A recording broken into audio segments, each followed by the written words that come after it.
Hi there, my name is Kendrick, and today I get to have Dave back. So Dave, welcome back, dude. Yeah, hey, good. Thanks for having me. Yeah, for sure, man. So for those who are not in OPS, can you let them know what your personality type is? Yeah, I'm an ENTP. I got an upgrade recently. I'm extroverted. I'm smart. I can work tech stuff, obviously. I go by laptop three. I'm a fake INTJ. I'm a selfish INTJ. I'm a saver FI DI INTJ. So NIFI is my fake ops type. Right? Gotcha. Yeah. That's funny. I don't think an ENTP is an upgrade. I think you would have to be a decider to be an upgrade. I'm feeling techie today, bro. Yeah, feeling more NT today. Yeah. Um, okay, cool, man. Yeah, it's been a long ass time since we last Yeah. like freaking like, dude. I was when I first spoke to you. You were 40 years old, I think, and I think I was like 34 or something. Now Really. I'm your age now. Like when I Uh, first spoke to you, I'm like, and I'm your dad's age. yeah, I'm like 40 now. I was just thinking about that before this interview. I'm like, oh shit, I was like, I'm Dave's age when I first talked to him. Yeah, that's Like crazy. you're like late 40s now or something? 46. 46, Yeah. oh, mid 40s. Getting Yeah. yeah, cool, man.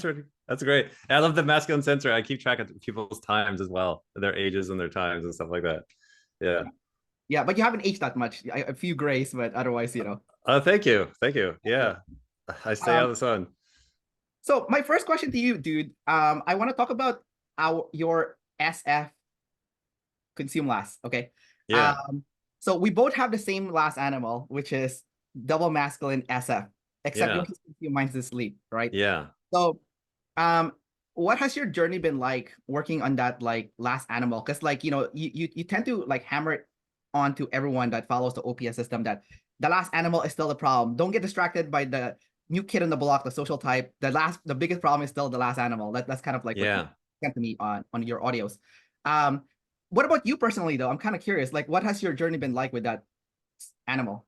Right. Totally. That's a great question. So at 46 years old, I'm starting to be old enough to see the game play out where like when you're in your 20s or 30s, you're just kind of like, there's not, you're not do an analogy. You get a new car and it's like you can kind of be bullshitty on the maintenance if it's only 2 years old. But like if your car is 15 years old, if it's longer down the timeline, like those things start to add up. So at 46, it's like the stuff I could get away with of like, oh, I'll consume last, don't worry about that. Like as I get older, it starts to come down to a choke point, where I can't get away with it like I used to. So it's allowed me to see the consume last in the contrast of or the context of I'm not able to progress in certain areas of my life. And I'm like, what is this that's holding me back? What am I stuck on? And then that's when I'm able to look down and see the consume last.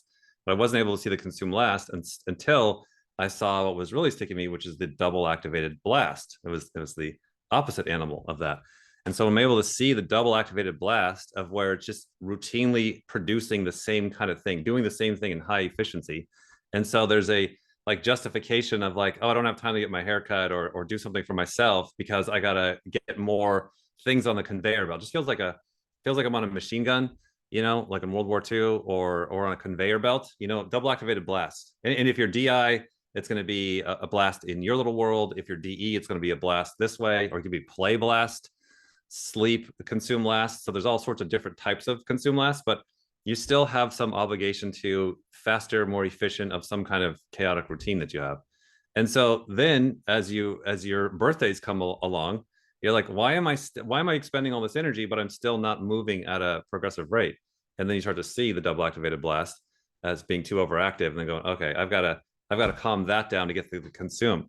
And so the consume is getting something to where I can see because I can see it in the contrast of the problem of the double activated blast. And so there's like first it's like, how do I start turning down the double activated blast? And so I can sit in like a middle zone of being bored is the middle zone that I'm trying to get to this year of just having time later in the evenings where I'm bored. Cause you know what I'm saying? Like they say this with the sleep last all day long. They're like, well, I don't know how to sleep process. It's like, well, no shit. Then I don't know how to consume, but we got to like come down off this double activated savior, sit down in the no man's land for a while and wait for that introverted animal to start to catch up. Have nothing else to do. Because the problem is, as extroverts, I'm like, this introvert animal sucks. I got too many things, and then we'll run back. Then you got to sit there for a while. Then you got to get bored for a while. And then little by little, you're like, well, I don't know. I kind of like to take one of those salt baths or something, or do toenail trims. Like weird stuff will start to bubble up. You're like, yeah, that. Then you start to kind of pull on that string. So that's kind of where I'm at. And this is like like 6 months, 6 months into really really taking the consume less seriously, like learning about it, yes, but actually like making it a big part of integrating it in my life slowly, there you go.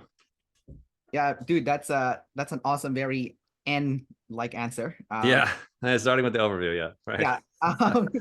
Yeah, I was thinking, I was like, I was sitting here, I was like, where's the concrete like example here? Like, like, Yeah, yeah. So actually, so I have two follow-up questions based on what you just said. The first one is can you let me know a concrete uh factual kind of like example in your own life where you did have a choke point and the only thing that could have gotten you out of there was SF consume, like nothing else. It was literally yeah, just that. Like, yeah. any example when that happened to you? Yeah, I mean, the business arena definitely keeps the pressure on. So, like the shows, like producing shows is a real. It's that's 40, 50 hours a week of consistent blast just to produce weekly videos. You know what I mean? And then even so you're always stuck between the trap of like doing it all yourself versus like hiring and training and managing people to do it, and that the time goes up even more so when you do that. So you're just back and forth between the two of doing it all yourself, or managing people to do it to some degree, so that right away gets caught in a very hard, like, how do you have a life outside of immediately 40 to 50 hours a week are spent on just video production, and then so it doesn't leave you with a lot to work with. So that consistent pressure, it's easy to just fall back and do, oh, let me just go faster, or let me do twice as many shows this week so I can get next week off, or whatever, something like that.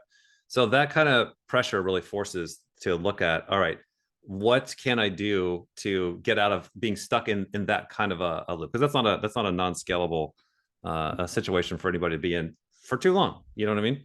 And then you go through, okay, let me see if I can get those hours down. Let me try more of my saviors. Let me try blasting faster. Let me try some NT.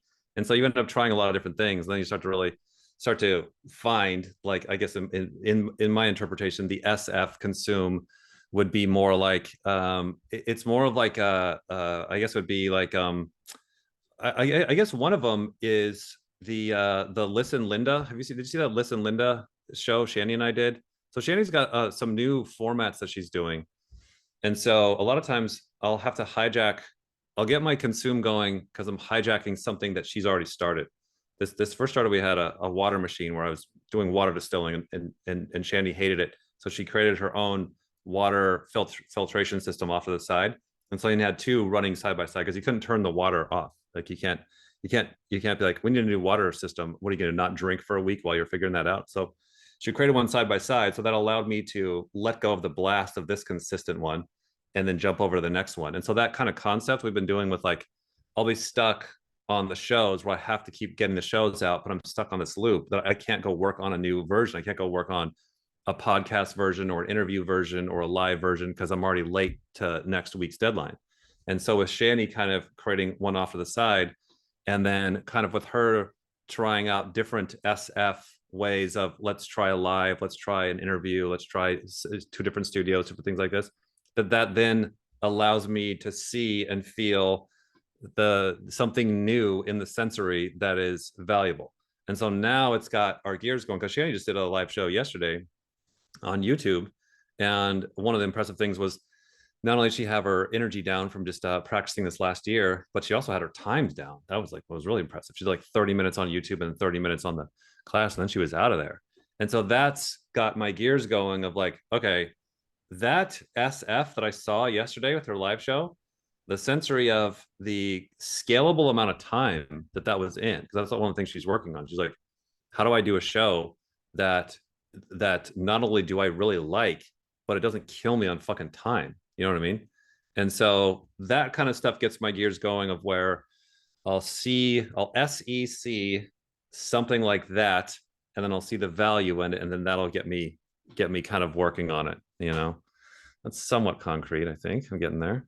Yeah, it's I think it's as good as it's gonna get, but I'll take it, man. I'll take it. Yeah. Um, So I was watching one of your videos recently, and you said that you did a video on this ESFP person, and then you're like, yeah, yeah, I know another ESFP, don't care, I'm gonna do this video for me, you know. So Yeah, I that felt, that. yeah, yeah. Yeah, a little masculine SF consume, like get the hell off me. This is a show that I want to do. Yes, sorry to interrupt. I saw that with Dan Martell. There was quite a few people that have come through in the class that I can notice. I can now notice the difference now of because I'll get so much enjoyment from the blast. You get so much dopamine from your savior animal of like I just enjoy getting a bunch out and getting ahead, but then not really noticing the difference of, oh, that was something that I really enjoyed for myself, or somebody that I'm a class that I'm actually thinking about or learning and growing for myself. So I'm starting to have enough space in the machine to be able to see and separate the two of not only was this class great for the numbers and for everybody else, but that this one was also really good for me. And so I've built in as kind of a standard of like a ratio of I want to make sure that I don't know 1 out of 4 or 5 or 1 out of 3 are somebody that it's like somebody that I want to research anyways, and then have the blast pay for that and to justify this is my consume time, this is for me, and then also getting it to where other people. And then sometimes I'm doing classes that I'm like, this is totally blast, this is totally for the tribe, I don't give a shit about this person, or I already know, or I already know their type or whatever, and this is just for because everybody else wants it, and that's fine too. I just don't want to. I don't want to. Shanny and I both are trying to find that balance both ways, you know. Okay, so dude, I have a follow-up question based on what you just said. I was thinking about this for a long time. I'm gonna channel change a little bit, in the sense that I was gonna ask you this question later on, but it ties on directly to what you're saying right now. And Yeah, something that you've been discussing in your classes like a few months back was hardware, right? So, you know, if you're an IJ, you're still an IJ, you're not like an EP, you know, like if you try to do too much of the opposite, you will kind of short circuit, you know? yeah, And so based on the stuff that you were just saying about like, you know, doing a video on someone that you actually wanted to do a video on because it nourishes you instead of just doing stuff for the tribe. yeah, So my question then is more hardware related. So I can relate to a lot of the stuff that you said because I also make videos and stuff. So when I make explainer videos, for example, I do those for the tribe. I personally like I like the end result of it because I'm challenging myself. I'm using the SI at the bottom, right, but I fucking hate it, man. Because I just don't want to organize my known information and yeah, right, like go over it. Plus, I'm info dumb too, so I'm obsessing over like, is the information correct? Did I miss something, yeah, the sensory wrong, or some bullshit, right? yeah, So, um, so my question for you then is, um, what would you say is like the fine balance where like, yes, go practice your demons, even though you might overload because it's not your natural hardware for you to work on yeah. demons. Um, but where is like the fine line where like it's too much, you need to back off and still be your type? Right, totally, totally. That's a really good question. I think that's like probably like the question we need to keep asking ourselves in life of like, what am I learning all this stuff for? What is too much or too little, or should I do my savers or my demons or whatever? I have found that the best framework I've ever seen is what I learned at the gym, and you know this, is that there does seem to be, if you're breaking it into two NI stages, is the early stages in life, it's just like you're just stretching and working out and getting ready for no good reason. And so I think when you're younger, it's just all the above. Like learn to get used to your saviors, your demons, and just have fun exploring the world and exploring yourself and under researching a lot, which people are going to do anyways when they're younger. But then also, I'm gonna go to camp and I'm gonna practice my demons, or I'm gonna do this task just because it's hard to practice my demons. Like yes, yes, yes, yes, especially when you're younger. But as you get older, the option of being goal oriented becomes not an option. Like as you get older, you get more responsibilities or your health or whatever. As that timeline goes on, as you get in your 40s, it's like you don't have the kind of freedom you had when you were in your 20s, where you could just sit around and enjoy the world or research it. Like you've got pressure coming after you, which is great. Now, if you're younger and you join the Navy or you're in some kind of a job or whatever, where the pressure is already the adult level pressure is already on you in your 20s or 30s, that could be great. Now you also could be not ready for that kind of pressure because you have enough time exploring and stuff. So I would say when you're younger, younger than 35 or whatever, I think there's not as much objective pressure. I think it's really kind of, and take this in context in all that we teach, it's kind of largely do what you want, as a good person, self growth. If you want to take on a hard task and push yourself and and David Goggins it, do it for a while and see what you got. Or if you want to explore your saviors, like you have a lot of openness and options when you're younger. But then when you get older, the fastest thing I've learned is like you need to be paying attention to the dial. Like you need to be paying attention to the objective goals. And so what's interesting, for example, when I'm looking at, okay, what kind of responsibilities or goals do I have coming up here this year, this summer? The past 6 months has been a lot of like getting ready for to launch the profiles and stuff like that. I'm now then looking at my set of tools and I'm like, what is going to help me meet those goals, not only for myself, but for my team and for my people and everybody objectively in reality without blowing anything up. So I have to ask better questions of like, what is the best moves to do for the year? And at times, especially with something like profiles, I'm looking at it and I'm like, shit, Shan, tell me if I'm saying this wrong, but I think what I need to do here is a lot more, I hate to say it, sleep blast. I need to do a lot more repetitive work in mass producing here in this area.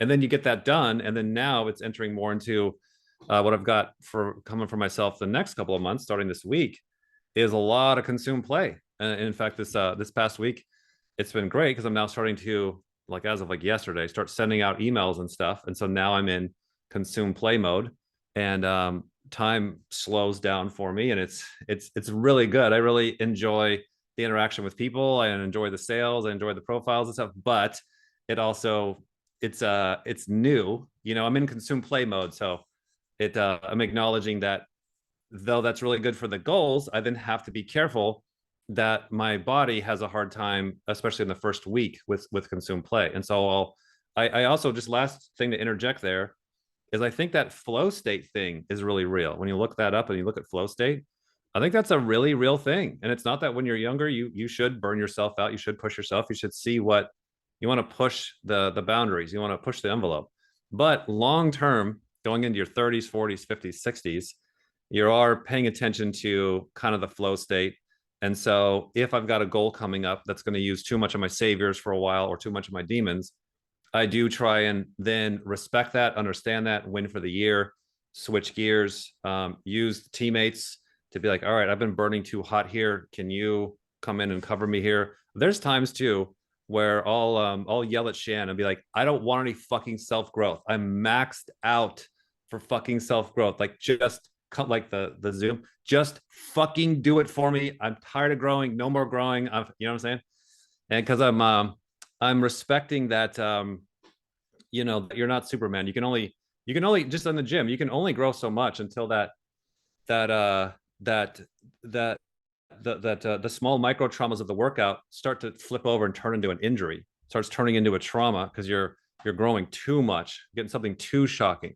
And again, you don't know that until you're like, when you're younger, you want to traumatize yourself a little bit. You want to see what too far is. So when you're going into your 30s and 40s, you kind of know where your barriers and your limitations are. You know what I'm saying?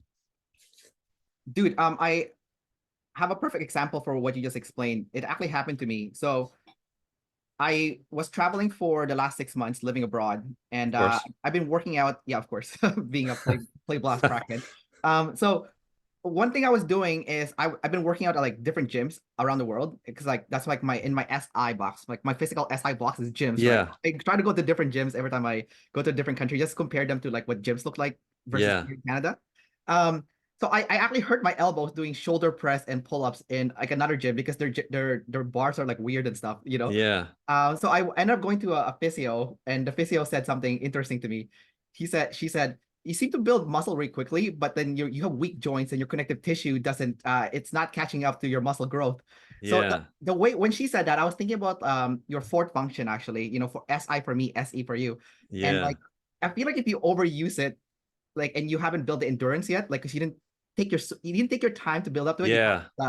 Maybe they watch some of your videos and they got like pumped up and they're like, fuck yes, I'm gonna work on my fourth function, and then they just went crazy and then they just burnt out, right? Like, right. Like for me, for example, like when I make explainer videos, I'm like excited. I'm like, okay, I'm gonna make this new series. Fuck yes, I'm gonna deliver it. And after I do it, I'm dead. Like I can't make any videos for like 2 months after, because I'm just like fried, right?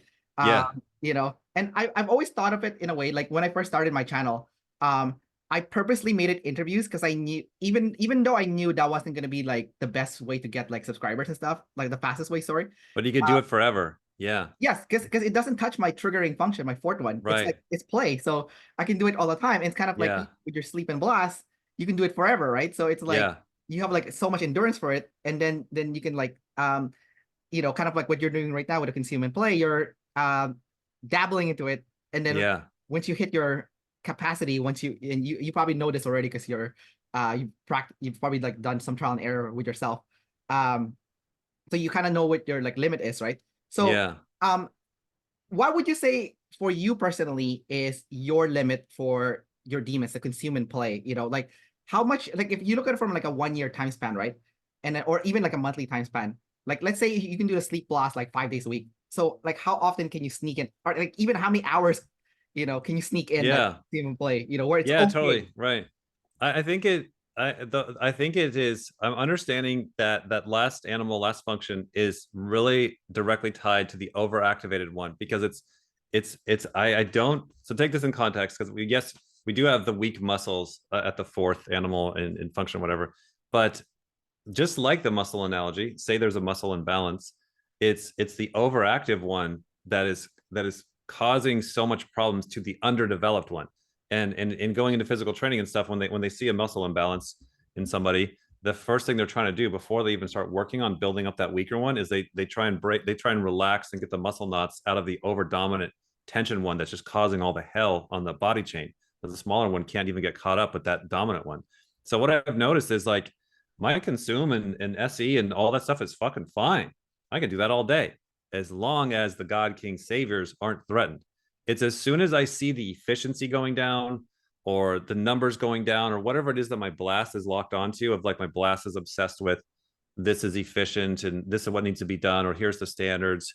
The numbers are a good one. Not only like sales numbers, but then also time numbers. Like, all right, if it's 5 o'clock in the afternoon and we're only halfway through our fucking workday, I'm fucking pissed. Like we need to be wrapping up by 5 o'clock. So the time, or if the sales gets too low, then I start getting mad and it's like fuck the consumer, whatever. So I've really learned like just for example, like today, for example. So it's 9 a.m. here, and we're launching profiles and stuff. So my new worker friend just came over early, and we worked from 6:30 to 8:30 in the morning, and pretty much got there's more we could do, obviously, but we pretty much got the day's worth of work done at a minimum standard. Obviously, I'm going to do a ton more work today, but like I'm able to come on here at 9 a.m. because that blast, I knew that if I didn't get my blast, if I didn't get that pit bull calm and settled, that it got fed the machine, it got fed the consistency that I was looking for, that animal would be sitting there just aggravated and upset and tense and not being able to enjoy the moment and be in the consume. So I feed that big dog first, and then and that's why, just last point, I'm a real believer in the whole concept of the 4 hour work day. That's what I call it. I don't want a 4 hour work week. It's like let's say a 4 hour work day. I remember my buddy Mike Allen, he said that. This is like 20 years ago. He's like, Dave, what if we could just get all of our work done by noon? I was like, what the hell are you talking about? And that like pissed me off so much, but I've never stopped thinking about that. I'm like, what if you really could get all your work done by noon? Not that you literally don't work after noon, but what I'm talking about is like, what if you could get that savior aggressive animal that is bothering you all day? What if you can consciously tell it, there, we got everything we need done by noon or by 8:30 a.m. You now are allowed to relax the rest of the day. So I'm learning to do that, to feed that overactive savior, get that muscle to relax. And now the rest of the day, I'm more open for the consume or the SE and all that kind of stuff. So that's what I've been learning. Yeah, that's a really good point there. I'm curious though. Based on what you said about like that, 4 hour workday, and getting it done in the morning so that you have the rest of the day off to do whatever you want, whatever your FI wants, right? That Uh, general concept. Yeah. Yeah. yeah. It's a little bit tricky sometimes though, because like I remember Tim Ferriss talking about in his podcast where some people work better at night. So it's Yeah. kind of Yeah. like one Yeah. of those tricky things. It's like, what do you Totally. do then? Because like you're in Right. anxiety the whole day because you're like, I need to work later on, I can't Yeah, chill out. yeah, totally. Yeah, that's why it's more about the concept of for me with masculine sensory, I'll need to grab onto some sensor that I can unpack my personal pattern later. So I know that it doesn't quite transfer over to everybody else. So it's like for me, it's more the concept to be more more masculine NE about it. It's more like the concept of I've got to feed the I got to exhaust the overactive dog first. I got to get that over, and sometimes that might be telling it, today we're going to get up, we're going to do this, and then don't worry, I'm going to feed you like crazy later tonight. And as long as your animal knows that and trusts that and believes that your habits that it'll get fed led, just the point is I need the blast to fucking calm down in order for me to get to the consume. And so I'll find different ways and tactics and tricks to bargain with it of like, okay, look, I'll give you the first few hours, and then would you fucking let go of me the rest of the day? And then I can literally like when I get very conscious about it, I can feel that it does feel like a muscle knot that relaxes. I can feel, and without doing that, it's like there will be days where I will get so much done, and I'll go to bed not doing a damn thing for myself, no consume, feeling like I didn't get enough done because I didn't consciously like take charge or recognize what's going on. And there's other days like today, like I'm very hyper conscious of it today, where it's like I just did 2 hours of work, I'm done for the day, and now I'm allowed to. So this is all a however you got to word it in your own self. This is just what I'm doing to get that blast to relax. Otherwise, there's no chance I'm never going to get to the consume. I'm never going to go do something new. I've always got one more goddamn thing to do because that's the definition of an overactive, double activated savior. It's just this abusive God king that won't let go of you, you know? Right, dude. Yeah, that's true. You can never get to your fourth animal then if you just, uh, if you weren't feeding that first animal first. And That then first one, that's, yeah, yeah. but also being very strict also with like the timing and stuff. It's kind of interesting though, like just hearing you talk about how you structured your schedule. I think being an energy dom, it seems like it's more like work, rest, work, rest. Because like for me as an info dom, play blast on the front end, consume sleep on the back end. Right. So for me, like my happy place is like I go 3 days, I work like 12 to 14 hours nonstop, and then I burn out. Then Yeah. the fourth day, I just lay on bed paralyzed for the whole day. And Yeah. then the next 3 days, I do whatever I want with my FI ones. And Right. Right. that seems to be like what makes me happy. And you work with that. Yeah, totally. Totally. And like it's, I'm seeing in reality, you have like, you like when you first go to the gym, they're like, look, let's just get your baseline. What is your normal baseline? How much can you bench? How can you touch your toes? What is your energy throughout the week? Oh, I work a bunch of days, then I crash. And so you have to be honest with that as your baseline. And what's great about the typing thing, it's like, hey, every other crazy idiot of your same type has pretty much the same silly baseline. Now, it's embarrassing if you're comparing yourself to somebody else, but if you're comparing yourself to everybody else of your same type, you guys all have that same, pretty average normal baseline. And so then it's just about owning, this is what I do, and this is generally how I work. And then you're just trying to like get those waves to not be so extreme. You calm them down a little bit. But the biggest part of that is knowing and accepting and stop because like how much time and energy do we spend each day resisting the resistance? Like I shouldn't be doing this. It's like, yeah, but you still are. You're still going to. So like you have so much fucking work to do. You have so much growth to do. You don't have time and energy to waste on beating yourself up about, oh, I'm a triple extrovert, so I'm going to go a bunch of days and then crash. Oh, like, what are you going to not do that? Like, work with that fact, like, get that over with. So it's like, I've had to learn. It's like, look, I'm a sleep blast play. I'm going to jump out of bed and I have to do something that I subjectively lock onto that is the most important thing to do in the day or I die. Like, God damn it. Can I just get that over with? I shouldn't do that. I should change. Like, shut up. I'm going to just own that and work with that. And then that gets me to calm down. So yeah, so I guess like Gary Vee's really good at this. Like, that's why I'm always training math of like, understand my math, understand my parts with my masculine sensory and my DI and all the weird parts that I have. And then whatever type you are, if you're the same type as me, you can probably just steal my outline. Now, whatever you're different than me, you're going to have to take those parts of mine and then twist them around into your infodom way or your NE way or whatever. But finding your mathematical balance to that kind of thing. And that's what I'm doing with when I'm watching Ed Milet or whatever, totally different type than me. I'm seeing him find unlocks on himself, and I'm figuring out how he's doing that with his math. And then I'm redoing the equations of how I would do my version for myself, even though I can't just copy literally what he did. You know what I'm saying? Dude, man, it like in a way this makes me so mad because like when you go to YouTube and stuff and you hear like gurus giving advice, they're all self-projecting Yeah. what like works for them, but Right. like ultimately what works for your type is different from the next guy, so it's Yeah. not like one size fits all kind of deal. Right. And I think like based on what you just said, it almost feels like you actually lose like you actually conserve a lot of energy just coming to terms with the fact that this is gonna happen. Don't even fight it. It's gonna happen. Yeah. Just let it happen, and yeah, just ride the wave, I guess. You know. Yeah, very much so. I was this started to hit me this last year. There's a really good kid in the community, Dawson, and he's a sleep last IP. And I Oh yeah. remember talking to him on the audios, and I'm like, look, you're already gonna do this. You're already gonna go, DI sleep last, do all this kind of stuff. And he's like, you know what? I am. Thank you so much for that. And so watching him, it gave him so much freedom to just to be able to dive. It's like, you know what? It's like my dad when I was younger. It's like, look, you're already going to steal the cookie jar. So I'm going to just put the things right here, have as many as you want, get sick. I don't care anymore. And so the first night you eat all the cookies. And then because you now aren't playing this cat and mouse game, you then get to the exhaustion where you're like, okay, I'm not, it takes the power, the magic out of it. And so I've also realized, like watching people that we study in the class and stuff, I also realized, oh shit, I'm actually too young to be burnt out from my last animal. Because if I'm looking at all the people that we really look up to and admire, they're usually like 50 and above, like some of them in their 40s, but not many.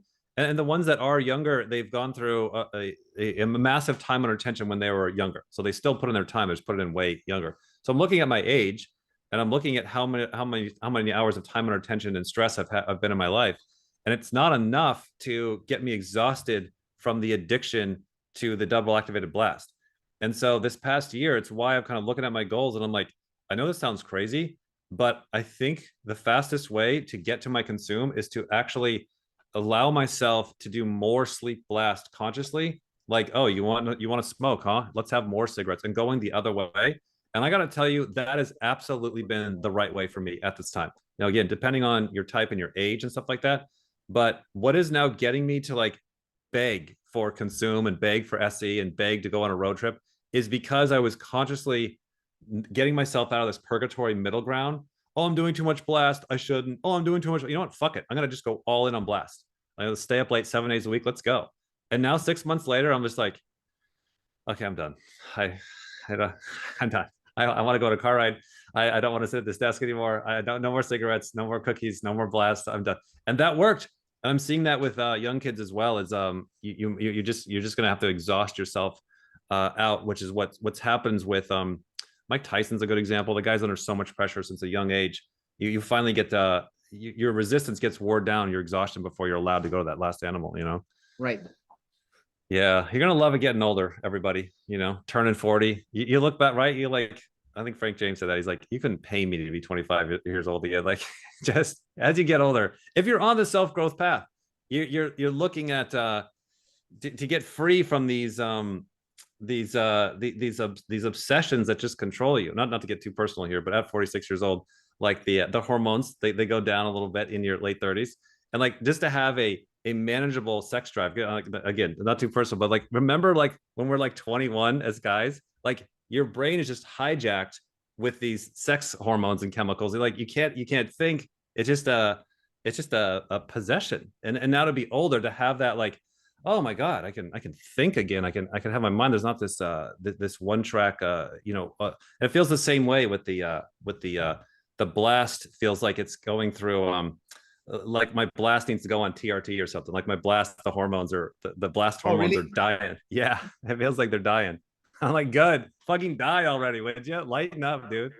Oh my God, dude, I could totally relate because the older I get, I want to do play less and less. Like I still know I have a lot of Yeah, endurance for it, but like I'm such a dick now. Like I'm like people are like, hey, like I have this ISFP friend, right? He's like, hey, let's hang out, Kendrick. I'm like, you know what, man? I only see my best friend once a year, so I don't think we can. Like it's kind of right. like it's like I feel like such an asshole. It's like, is this okay to be to tell people I can't That hang out with them? Like that um totally, that's where I'm at. Yeah, you just seeing me like fiddling around with the computer this morning. I'm like, I don't even care. I'm not gonna try and solve this and try and be efficient and call shit. Like I don't even care. I don't care anymore. I roll with the chaos. I don't care. I can definitely relate to what you said because there are times when like I play so much video games and I'm like I don't even want to play video games anymore. Yeah, I just want to work. I just want to work. it's Um, that Adam and Eve cookie jar concept. It's right there in Genesis 1. I think it's a real powerful thing in us if whatever resists persists. And so if the thing that I've seen of looking at the average person versus people, even the worst people like, you know, like you get annoyed at the people in the community, you know, just people bothering you and shit like that. Yeah. And then you like go out to like, you know, you go to your brother's wedding or whatever, and you meet just like all the people not in self-growth. And you're just like begging to, you're like so thankful for like the lowest idiot in our community. You're like so thankful that they're at least in the fucking game. You know, they're still drive you crazy with emails or whatever, but like they're at least in the like to be able to be somebody like I take self-growth, even though they're screwing around, but they're still like, I'm going into a personality space. I want to learn about myself and others, and still they may be failing at it, but they're at least in the class. Versus people that are literally just like anti self growth, drugs, abusing everybody. Like it's really bad out there, you know. And just to be in the damn game is just really what adds up over time. That's what I see. Okay, I'm gonna change a little bit to social type. Yeah. So I was listening to Alex Hormozy like a week ago, and Yeah. he was pretty much talking about specialization and being a generalist, which I thought was super interesting. He didn't use those words, but this I pretty much know. what he meant. Preaches his demons. So pretty much what he said is like if he's doing specialist work, um, he needs to be away from as many people as possible. And he said the amount of energy that you lose interacting with people is double the amount when you're doing specialization work versus like if you were doing generalist work, where like if you were in a meeting, that only takes away like let's say one block of hour for the day, or else like the specialist needs 2 hours for the same 1 hour that generalists do. So Yeah. you basically burn more energy doing specialist work. Right. That's why the specialist gets so upset when the generalist is like, "Hey, are you free right now to do a meeting?" They're like, "No, Right. you just ruined my work the whole day. You're just Right. I you know." see that. Yeah. Um, so I want to ask you then, because you do both work, even though you're like a generalist, you still have to do specialist work because obviously OPS is like a very niche, specialist niche thing, right? Yeah. That's draining. And then like you had to write the ebook, for example, right? That's specialist Yeah. work that you had to do there. But then also on the flip side, you did work with your teammate this morning, and I would guess that actually energizes you because Yeah. Right. Yeah. that's you being a generalist. You're doing generalist Especially stuff. if it's 2 hours only. Yeah. Yeah. Yeah. Totally. Yeah. Yeah, but that's also weird though because you have demon play, but then you I have know. generalist. So it's like what the hell? Like, Right. so the generalist work energizes you, but then the play is demon. So does that still energize you? I don't know, man. Right. Like, Right. Because there is no you. There is no you. You are a collection of all of these programs. You yeah, know right. that I definitely found that, and that's why I see it to be very real that you'll get some types. Like there's this one girl who's a SETE play consume blast sleep last number two. So she's just like number two, number two, number like everything is all congruent. Right. All of these programs are flowing in one direction, and it's fun to look at yourself or your deck of cards and see how many congruences you have, and then how many absolute contradictions. Like got the one girl Lexi here. She's a play last, blast sleep, consume, play last, IJ, number two. And it's so crazy of how extroverted she is with the number two. But then her hardware, like she's just like you, like she's got to go away for a day or two. She needs a lot of processing time. And to see the very obvious contradictions in her that she's very aware of, that how much of her is constantly wanting to be working with everybody else, but then the hardware, the play last still needs the time to process. So it creates it's hard. It makes your life miserable, but it forces a lot of growth, and it forces a lot of growth. But you're paying for it because it's just hard. It's hard to do. So somebody like Lexi, you end up, she's young. She's like, so you'll end up with a lot of you talk to somebody like that, and they've got a lot of overlap, a lot of depth of understanding to them because they're being in both arenas. Right. And then some other people, they're all in their social type, and their 512 type kind of all goes together. And there's pros and cons of that. Like a lot of times they'll be happier, they'll be moving faster. But then once they get stuck in a ditch later on in life, and they just have to triple down their demons, that can be a little bit harder for them there. But yeah, that's one that we look at, the congruency of not just your social type to your 512 type, but all of those interactions. And then knowing that it does help to separate. Don't say I'm doing this, or I suck at this, or I feel this. Like it does really help. It's like saying my car sucks. Like why does your car suck? Well, I don't know, I think that one tire is flat. So if we fix the tire, oh, then my car's great. Like, oh my God, like separate these and learn to hate one part at a time. My blast is abusing me right now.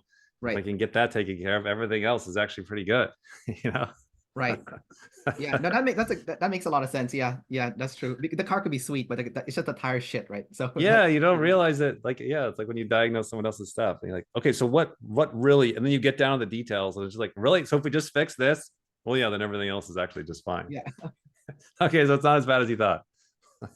It's crazy how the play lasts have the same issues as the sleep lasts, because like Yeah. they have to do the crash also, like that also happens to them. It's really odd, like Yeah. I've definitely learned to start to take over there, but I've noticed that too, because we've it's hard to type play last on a video because they'll come in talking a million miles an hour. You're like, this is like sleep last level speed. And that's why we had to refine our checklist. Like, yeah, but what are they talking? They're talking super fast, but notice what they're talking about is actually pre-processed. And then once you look at that, you can see it.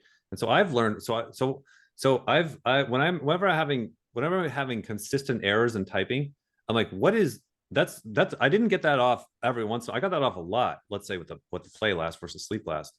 So much so I'm like, I need to adjust my checklist and my frame.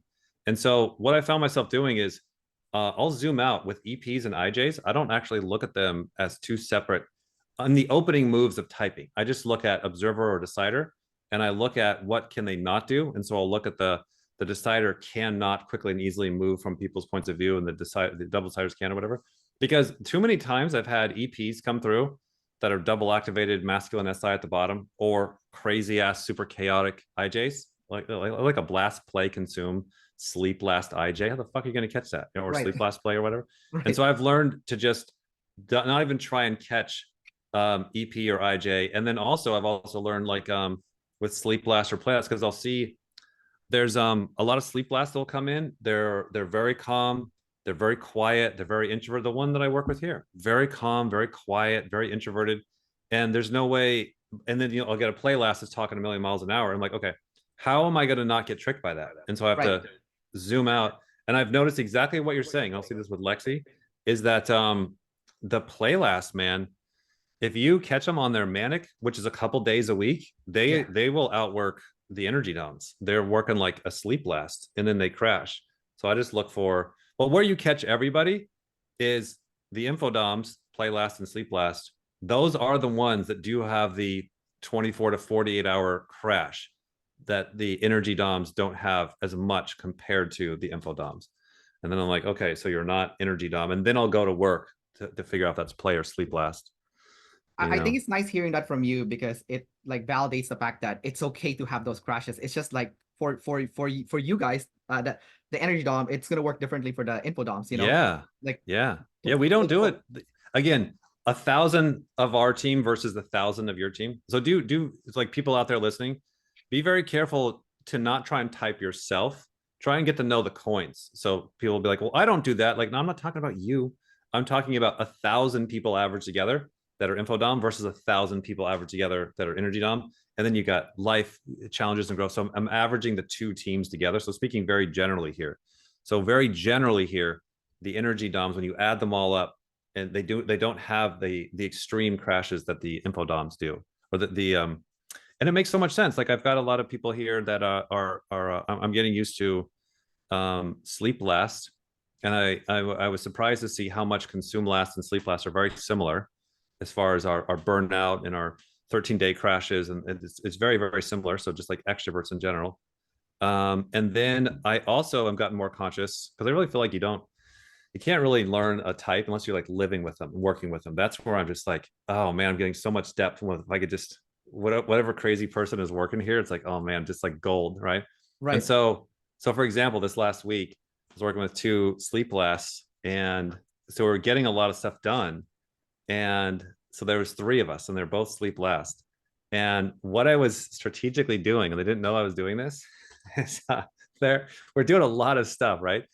But I would I would pretend I'd be like, oh, I gotta go work on this thing. You guys got that? I gotta go over here. And I would run upstairs into my chair, and I'd lay down for 20 minutes, and I just like go into deep sleep just to get my energy rebalance, get my sleep and play. And then I would come back, and I wouldn't let them know, and then because because they just go at high RPM all day, which I can keep up with the sleep blast, but I got to take these little sneak away breaks and just to get back to my sleep, and I can go back at it. Then though, at the end of the day, they literally go home and they just fall asleep. They just, and I'm like, what the hell is that? Like when the day's over, I have more sleep, I have more play, and then I have more later on in the day.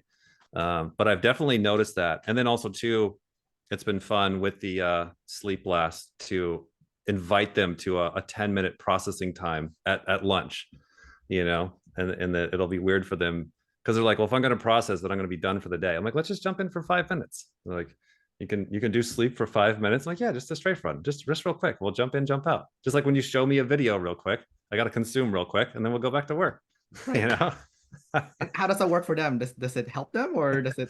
The more they, so that them, yes, because the more they know, and then working with me, because they're like, yeah, because they do admire how much I can work, but they also see that like I do this cool little clever stuff that they're like, what is that? I'm like, oh, that's sleep energy, sucker.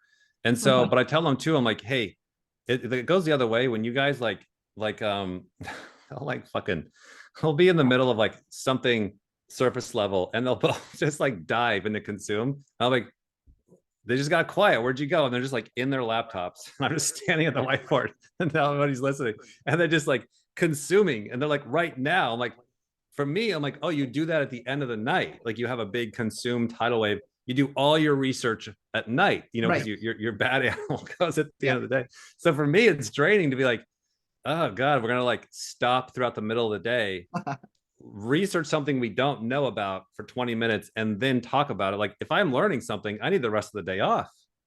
Right. Yeah. So working with that dynamic of, if I want to live a life like that, if I want to take on the challenge of, I'm going to consume with these guys, and I know that's going to knock me out, but I'm ready for the challenge. I want to do that. So I'm very careful with them when I'm inviting them into, midday sleep processing, that they're consciously doing it because they want to do it.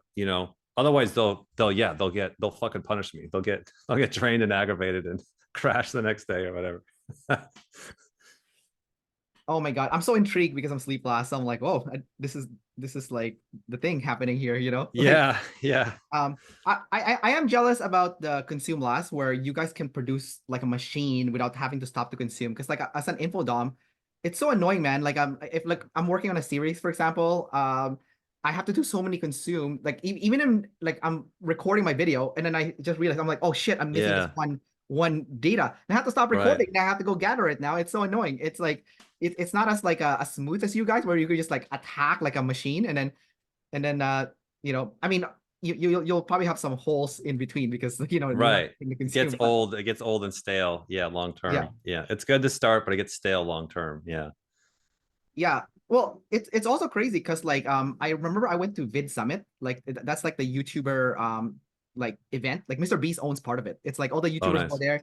It's like the all like the people with like 100 million subscribers, or like 10 million subscribers, sorry, or higher. They do like keynote speech and stuff. And the funny thing is, going to those events is like you guys type a lot of those people. I see them in your docs and stuff. So I'm like, oh, this guy is this guy Yeah, is this. yeah. And I also hear them like talking shit behind each other's backs in the elevator, which I think is really funny. And Yeah. like so like one thing that I noticed, I hopefully none of those influencers are watching this video, but whatever, too, I'm gonna say it anyways. So I was in the elevator. There's a guy that you guys type. His name's Roberto Blake. He's like a blast, play, sleep, consume INTJ.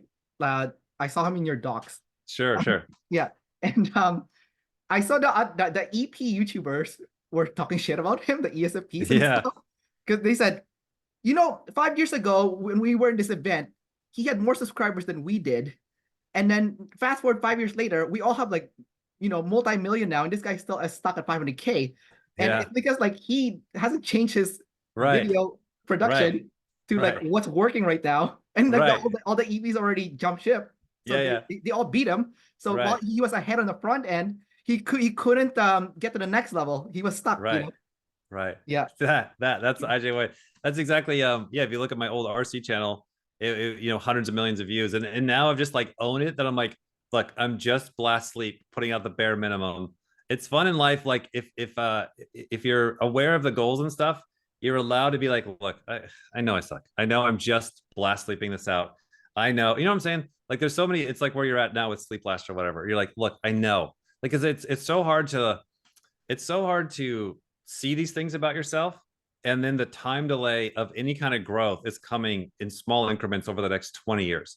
And that's really, really hard. I know for me and for everybody else. It's like I can know in great detail the asinine of consume last and then change almost nothing, which is why I'm like, I've really had to like to deal with the madness of that. I've really had to like go, all right, what is the answer there? And that's where I locked on to like the 3% per year or 1% every couple of months Right. or whatever. And finding like that is the sanity that I have to take pride in and take happiness in. Because otherwise it's like I'll feel the EPs, you know, I'll feel people looking at me. They're like, oh, look at this guy. He used to get millions of views. And now he's got this shitty YouTube channel. I'm like, I know. But I have like so many other things to do. I know. All right. But like, I can't do anything about it. Like, I can't. It's just like biceps grow. Oh, they didn't grow. It feels like that. How does that make you feel though when you get made fun of for that? Like, It makes, it's actually kind of relieving because it's like, it's like, I'm glad that other people see it, and I'm glad that people are feeling confident enough to say something about it because I know how fucking ridiculous it looks from the outside. So to me, it's kind of relieving because I want to talk more about that of like because I see not only myself with that, but I see everybody else carrying a lot of tension themselves where they're seeing where they need to improve. But I'm like, you're fucking a bag of shit too. Like you're not looking so good either. But I also see them carrying a lot of tension of not being okay with that. So it's to me, it's very I really actually like talking about like going on a long roast list of like how bad the videos are, wear the same shirts, the hair, the consume last, the you know the repetitive videos, repetitive jokes, repetitive like yes, but then also too, it's like and track what am tracking, what I'm seeing, like Ed Milet and all these guys do, is do look at the timeline, do look at the noticeably, measurably across all metrics, not worse by the end of each year, and that's when you go back and you watch biographies of people you really look up to, you know, go look at how, you know, Bill Gates was in the 80s or whoever you're looking at today. That's somebody who's, you know, Elon Musk or whoever you admire. Go look at them 20, 30 years ago. And it's very refreshing to see how much of a bumbling buffoon they were, which allows you to be a bumbling buffoon at this point in time. You know, so that's how I manage it. I'm looking forward to being, according to my metrics, I should be pretty objectively good. I should be doing pretty good by 55. That's what I'm tracking from looking at other people of different ages and stuff like that. Of like, yeah, I've got a good, you know, hey, like I got late in this game. Like I wasn't trying to do any of this stuff at 35. So I've had to like go to college and like go back to the night school and self growth and business. And I got a lot of catch up to do. I wasn't trying to. So I've only been at this game since 35. I'm now 46, so 11 years. Yeah, give me 10 more years. And I think I'll be I think I'll have a life to where even my weakest demons in the SF will be at a respectable level. But yeah, I've got another 10 years or so before I get there, you know? yeah. And then by then you can like your final form would be like an ESFP. You'll be like the cool guy, you know. Yeah, like, damn right, motherfucker. Yeah, damn right. Yes. Yeah. Yes. That's what it should be. Dude, be like you know what, dude? That's a better transformation than being like an ESFP turned into an INTJ. No I offense. know. Like, Yeah. Yeah, totally. I think about the I think about the social types, like you know, the fours and the ones and stuff like that. And some people, a lot of people are like, cool, whatever. And some people are like, but I remember so Shanny and I kind of have a debate on I believe that the SFP slash NTJ functions came first. And I think they evolved up to NTP slash SFJ functions. They seem to be more of a complicated functions set. Because looking at like the wolf functions, the SFP slash NTJ functions, they feel, again, comparing 1,000 of that function set. What is it? The gamma? They have it backwards. That socionics. The socionic shit, like The beta, function gamma, set. delta, and alpha. Right. Yeah. I think they have it. I think they have it in reverse. That's why I refuse to memorize it. But I'll just say the SFP slash NTJ function set versus the NTP function set. So to me, it does feel like when I compare thousands of this group compared to thousands of those groups, it does feel like my clan that our minds are a lot more settled than like fucking NTPs or cranked up NTP. Again, comparing thousands of thousands, because when you have like TI and NE and shit like that, there's a lot of It's a lot of brain processing power. Not that a lot of people on my team don't have that. Again, comparing side to side, but there's a calmness with the wolf functions. It's like Right. the inner world is just abstract. It's NI and FI. It's whatever the fuck I want it to be. I could just go watch a movie and just like come. If you got like TI and SI as your fucking, you know, functions, like you're just working out shit all day. You know, like you see these TIs with their internal monologue just hammering them away. Shani has that, you know. So anyways, like if you look at it kind of like on a social thing, it's like I'm the four, I'm the primal one, and God, I fucking love it.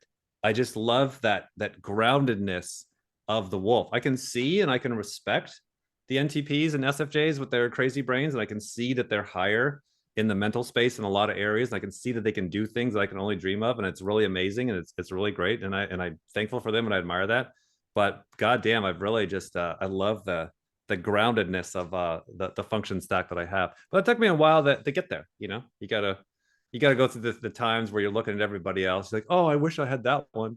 Oh, that one's way better. Oh, that one's so cool. I wish I had that.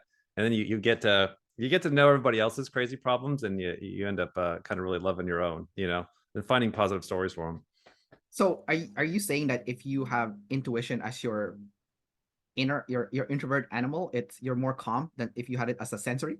I don't know. I definitely see that people's some people's brains seem to be very calm and congruent, and some people just have a fucking bag of crazy. Some people have an overactive brain, and you would be somebody that has a fucking bag of crazy. Like your brain is not calm like mine. Nope. Compared to mine, like you've got a brain, you got NE and TE and extrovert, so your brain's going to be very hard to like calm down in the middle of the night. It's just designed to just rip shit up. And there's a lot of people's types that you get NE. Yeah, NE is a big one. Or TI is very abusive. I see. Let's talk about that. Like self-abusive functions. I think probably one of the most abusive functions I've seen from people that just are tormented by it is like masculine NE at the bottom, masculine NE as a demon, and masculine NE as a savior. And masculine NE definitely seems to be quite a bit worse than feminine NE. Just from what I'm seeing, from what I'm watching lots of these and lots of these, I'm like, wow, this group seems like they're suffering more than that group. So the masculine NE seems like a son of a bitch to have if you have that one. And I know Shani's masculine thinking just abuses the hell out of her. It's just that thing just never shuts off. It's always hammering. It's all these conversations and arguments. I see the same thing with masculine TI. So I think any masculine thinking function, if it's a savior, that seems to just be just a really hard to fucking handle. It just doesn't give the people any rest. You know, now we can go wrong the other way because you get like the INFPs, you know, or you get somebody like FISI or FINI where they'll kind of get stuck in a subjective inner dream loop of emotions and bullshit, and they get into a suicidal death spiral and nothing can get them out. So I mean, it goes wrong every which way. But yeah, definitely seeing that some functions are harder to manage, harder to wrestle.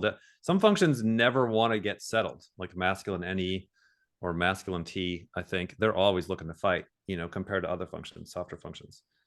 I want to say something that I kind of thought about when you were saying all this about masculine NE and why it would be like super abusive and whatnot.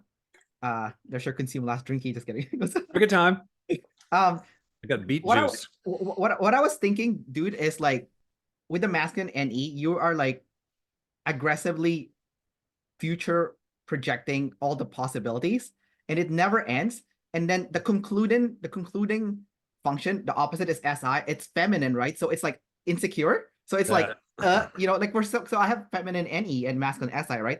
And I'm like lead NT, so like I would have trouble sleeping at night because I'm trying to figure out all the problems that's going to come from the you know all the future all I see all the different future threads, right?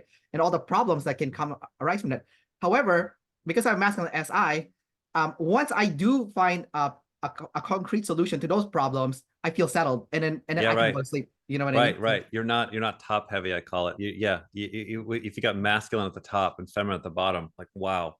We do see like there's certain things I'll whisper to myself, but I'll never say out loud because you know, just every type definitely has a challenge. But it's like if you're gonna be sleep last, if you can roll the deck of cards and have that sleep be double masculine, that could be a good grounding. But then the girl I work here, she's sleep last and double feminine sleep last, and so and she seems to be fine with it.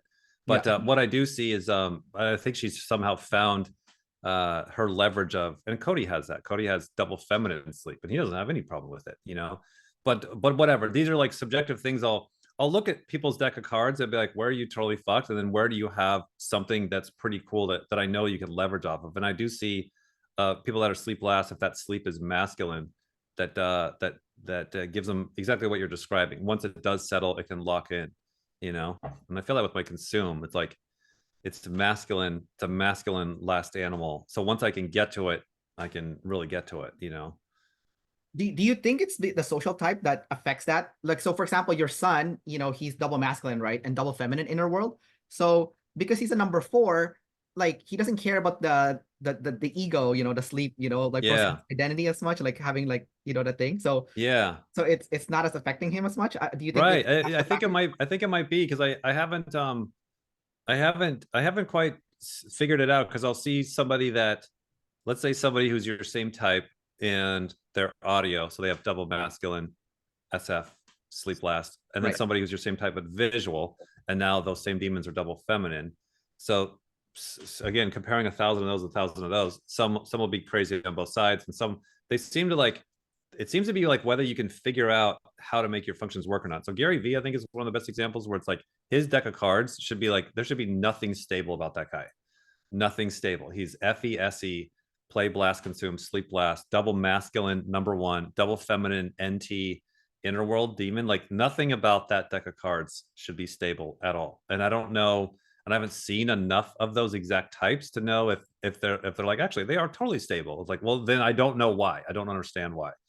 Or is that something that he had figured out or unlocked? I do think either way, it doesn't really matter. The end goal is you got a crazy deck of cards, and I guess what I could tell everybody is you have some wild jokers in there that you need to be aware of, and you need to be careful that you've got some set of cards somewhere that is just a fuck off of chaos for you. And then you also have on the opposite, you have some really, really, really strong points. So for me, it's like double deciding. I could always lean on. I'm so bad with things, but I'm so good with double deciding. Like, okay, then leverage that. Right. Oh, but my last animal is consumed, but it's masculine, you know. Or you create a story of like, yeah, but it's feminine. Like, then find how you figure out your deck of cards, because what is encouraging as well as keeps you accountable is that just when you think you're all fucked up and you're a bag of crazy and you can't be settled, then you come across somebody that has the same deck of cards and they're totally calm. How did they do that? I don't know, but somehow they did it. Cody's a good example. Gary V is a good example. And so anyways, just puts me back on the thing of like, I'll see guys that are I noticed the number 1 versions of my type, Layla Hermosi, they don't seem to have a hard as a problem with consume last than Yeah. I do. And I'm like, so if I leverage my flex more, that would help with my consume. And like, boom, I just found an unlock because I'm looking at Layla going, how's she doing that? And so now I'm like, oh, I'll attack the flex before I'll attack consume if I can flank it from the side. You know what I mean? So you're just playing around with these out of desperation of just real quick, totally out of context. I'll just share this inappropriately, but like the key to getting out of depression, I found the way I look at it, but the like, how do you do this? And like, I don't fucking know how to do anything. All I know is if I'm going for a walk and a fucking kidnapper van pulls up and 3 guys jump out, I'm not getting in that van. Do I bite? Do I scream? I don't care. You're not getting me in the kidnapper van of anxiety and depression anymore. And then, so it's fighting from, I don't know how to do this. I don't know what to do. All I know is I'm not going to live a life where I'm unhappy with myself or anxiety, or I feel stuck, or I'm not going to go back to depression and suicide. Like, no, I will create weird, crazy stories. I'll go back to church. I'll sign up for a scam. I don't care what the fuck I got to do. I'm not going to get back. So it's that kind of mind state. Out of desperation, you're looking at your deck of cards. You're like, there's got to be something good in here somewhere. And then you keep looking for it and you'll find it, you know? I know you're using the kidnapper van as an analogy, but because I know the sensory people would take it out of context. But I get what you're saying. I totally get what you're saying. The kidnapper van is depression, guys. It's a depression. It's a black hole depression. Um, Yeah. But I was also thinking from a sensory term, just self-abusing. I was like, no one's gonna fucking kidnap you, man. You're way too tall. You're I too know. tall. You're the worst person to kidnap, you know? All right. Like yeah. Like they can't even put you in a trunk of the car. Like you know, like how can you kidnap? Right. Right. Yeah. I know. It's my abusive sensory story, but it is sharing what I personally NIFI have worked out for myself, because it is because having been in deep, dark, long lasting depression and stuff like that, there's so many different factors going on, explanations, disclaimers, et cetera, et cetera.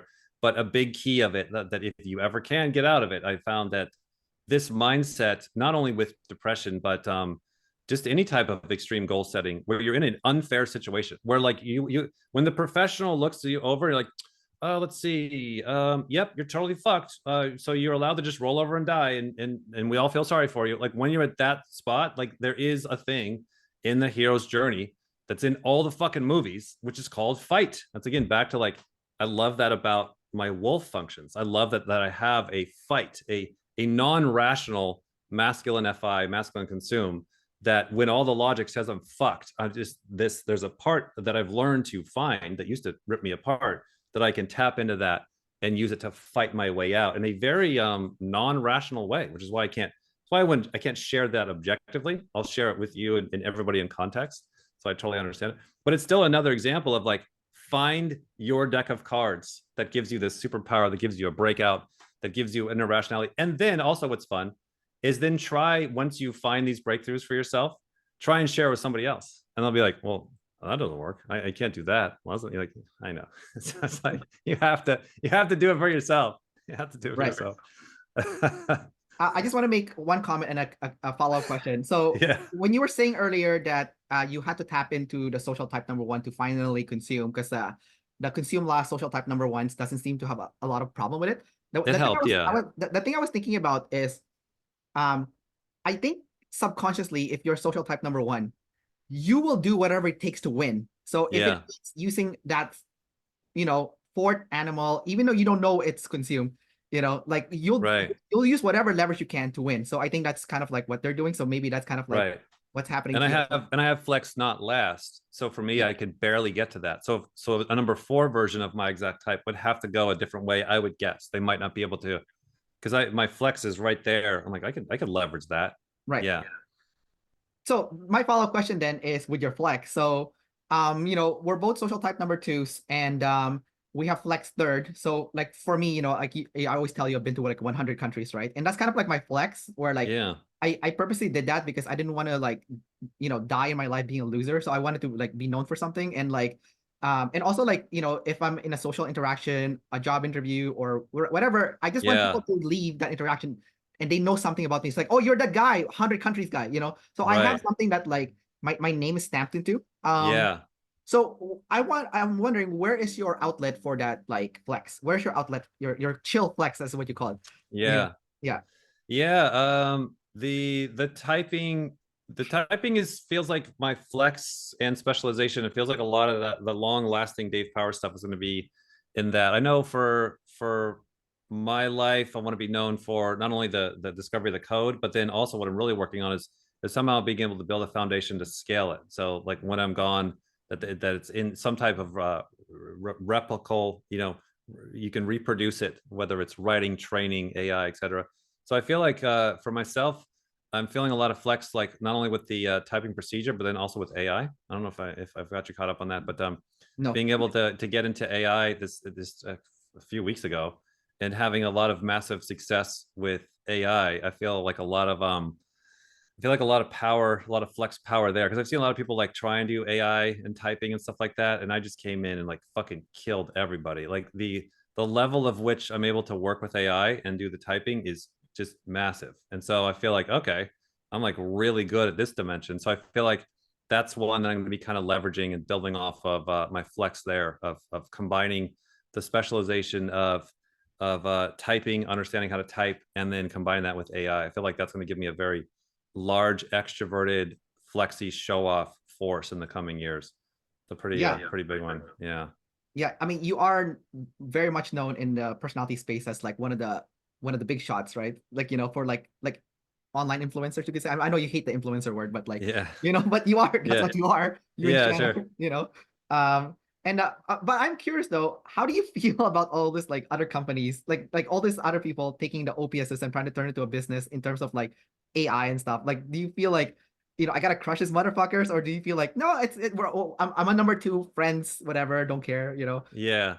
I mean, Shan's Uh, number one. Like, maybe she's more competitive with she that. hates it. Yeah, she hates it. She hates she's more normal, where she hates people stealing it and doing, their own companies or stuff like that. Yeah. I feel like I stagger, I'm layered. So it's like I've got a an aggressive side, and I also have a nice side. And a lot of times, like, the nicer I am to somebody, it's the more I want to kill you. Like, when you really want to fuck somebody up, you want to poison them. You want them to not even know it's coming. So you got to watch for that. You figure out your buddy Dave here. So the thing that I have layers feelings about that. The thing that I've experienced in the RC airplane world is, I remember when I was first doing the airplanes, I was worried about one of my planes getting ripped off, and I was working with this guy from China, and he was probably an ENTJ number one. He was a really great guy. He really helped me out a lot, and he was a young guy too. And he's like, "Hey, don't worry about it. Let him steal it, and just come out with a better version next year." And I was like, "Wait, what?" He's like, "Yeah, keep the pressure on yourself. Just let them always copy last year's model, and you're always just making a better one." That's why in the RC airplanes we got like different versions, and it's the same with the profiles. I'm like, oh, I just need to stay ahead of the curve. Like, always be innovating, always be let people steal last year's model. What, is this your only deal? I remember seeing that in the Shark Tank shows, where like people would fight to the death with the Shark Tanks because they had such a fear that their dog biscuit invention was the only amazing thing they're ever going to have in their life, and so they have to clutch it and hold on to it. I'm like, but wait a minute, that's not who I am. I'm somebody who I always want to be creating value and producing value as my identity for my whole life. So if somebody steals the F-117 Nighthawk from me, or the business or the AI or the profiles, it's like, is that my only? Is that all I got? And I'm like, no. So that's helped me settle that. And then also what I saw in the RC space when we started doing more planes and stuff like that is that your competition always comes to you first, like Ford or Lamborghini and Ferrari. Who pissed off one of them, and then same with Toyota and Honda. Like, I think it was the same story where you know about that. Like, I think it was like was it Ferrari that went to Lamborghini, or Lamborghini went to Ferrari? One of them was the big company and one of them was nobody. Yeah. And then they went to him and said, "Hey, here's some ideas." And I said, "Fuck you, kid, get out of here." And like, out of rage, Ferrari was born, or Lamborghini was born, or That's whatever. funny. And that happened again with I think it was Honda and Toyota. Yeah. One of them spawned out of anger and revenge, Yeah. spawned the existence of the other. Honda was the spawn. Yeah, Honda was the spawn. Yeah. Yeah, and Honda's fucking great, man. Yeah. So it's like, so knowing that, and I saw that in the RC world, where I saw people getting spawned out of, I'll show you energy, but Yeah. also knowing at the beginning of the story that they'll come to you first. And so I've learned, keep your friends closer, your enemies closer. So I say yes to everybody. So everybody that comes towards me, I say yes, yes, yes, because I don't want to create, I don't want to create a Honda that ends up, 20 years from now being way our rival, because in the early years your competition always comes to you, and because they look up to you, they admire you, they're part of the business, they love what you're doing. Like, you're not a bad guy yet in the movie, this repetitive movie that plays over and over and over again. So I've learned that I say yes to everybody, because then what happens is it lets it first of all, 90% of them are going to get sifted and sorted out by reality, and they're going to just tap out in a few years anyways, because that's how hard business is. And I don't need to be their bad guy. Let reality be their bad guy and wear them down. Oh, yeah, right. Yeah, go for it. And they'll give up. And then the ones that don't, I'm glad I didn't fucking fight them, because they somehow made it through all that, and they well, now I want to partner with them. Yeah. Now they're above me, so now who's got the great deal? Now I want to partner with them. Because it's also like, what are we selling here? Personality profiles to the fucking world. One per person. Like, I don't know. The market pie is way larger than I could ever get. Yeah. So it's like, there's more than enough for all of us. So I'm just trying to put myself in a strategic position to where, as different people take different parts of that market, that there's not a fight and attention. There's like with personal trainers, where you affiliate back and forth with each other, or right. Whatever, so that kind of deal. And I also last point in all of this, because I have thought this through a lot, is I feel that I've got a very good unfair advantage where I've got a 10-year head start on everybody. Right. And so I'm in a race, I'm way ahead, and I've positioned myself that way. And it's also, I love the competition of business and stuff like that. And I'm also a very, very good loser. If we play video games and you beat me, I'm a very, very good loser. So it's like, if / when I get beat by somebody 20 years from now that's done it bigger and better, it's like, shake hands, great job. I was too slow, I was too consumed last, and I fucking deserve it. So I like putting that pressure on myself. So that's kind of how I sort it all out. And then just last point too, I saw this in the RC world where as people start building sub businesses, it goes both ways. I just start stealing shit from them. They'll come out with some new idea or new angle or whatever. I'm like, that's really good, and I'll just steal it without asking them, just like they're doing to us. The SE. Yeah, just like they're stealing our shit. I'll steal your shit right back, motherfucker. Yeah. So I have a lot of fun with it, and yeah, that's kind of my views on it. Yeah. It makes perfect sense why name brands are alive and strong, because they are ahead. They attach their name to some sort of higher quality that comes with their product. Like for example, for you, if they came to you and Shan, they're expecting like a higher quality typing service, right? Because like you guys have the repetition in, right? Yeah, right.